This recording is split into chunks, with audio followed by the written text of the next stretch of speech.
جہری نماز میں نبی علیہ الصلوۃ والسلام کی صحیح مسلم کی حدیث ہے،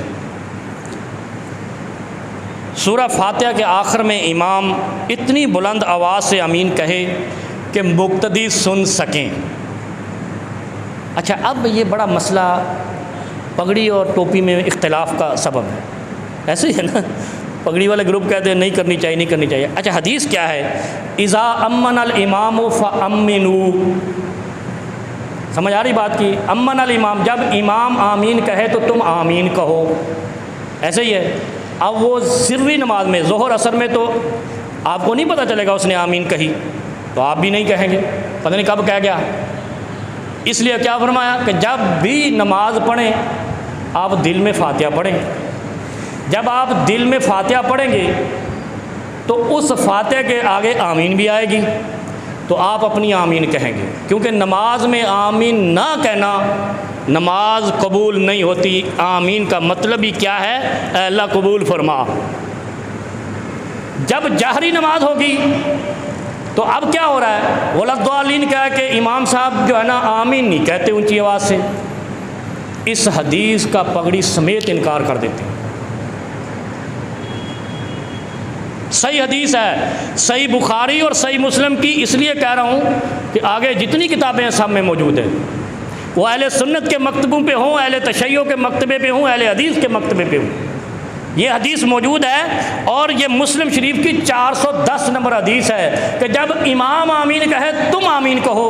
اب آمین امام کہے گا تو مقتدی کہے گا، جب آمین امام اونچی کہے گا تو مقتدی سنے گا، جب امام آمین اونچی کہے گا مقتدی بھی اسی طرح اونچی کہے گا، تو دونوں کا کوئی کنٹروڈکشن نہیں رہے گا، اور وہ نماز اللہ کے ہاں 101% قبول ہو جائے گی، کیونکہ حدیث کے مطابق، حدیث مصطفیٰ کے مطابق ہوگی۔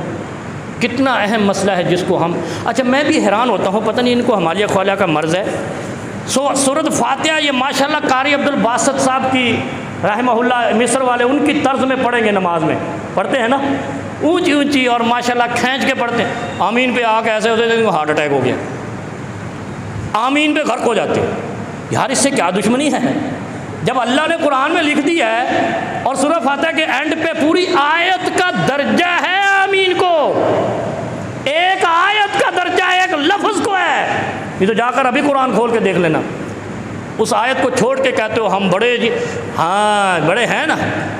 میں نے شروع میں کہا تھا نا کہ یہ گروہ بندیاں اللہ نے قل هو القادر آئیں یبعث علیکم عذاب من فوقکم او من تحت ارجلکم او یلبسکم شیعا، گروہ بندیوں نے ہمیں آیت کے انکار پہ لگا دیا ہے، اور یہی اللہ نے نشانی اتاری تھی کہ 3 قسم کے عذاب ہیں، جو ایک آسمان سے آئے گا، ایک تمہارے اندر سے اٹھے گا، تیسرا تمہیں گروہوں میں بانٹ کر قرآن سے دور کر دیا جائے گا۔ قرآن کی تعلیم سے دور ہوئے تو ہم لڑ رہے،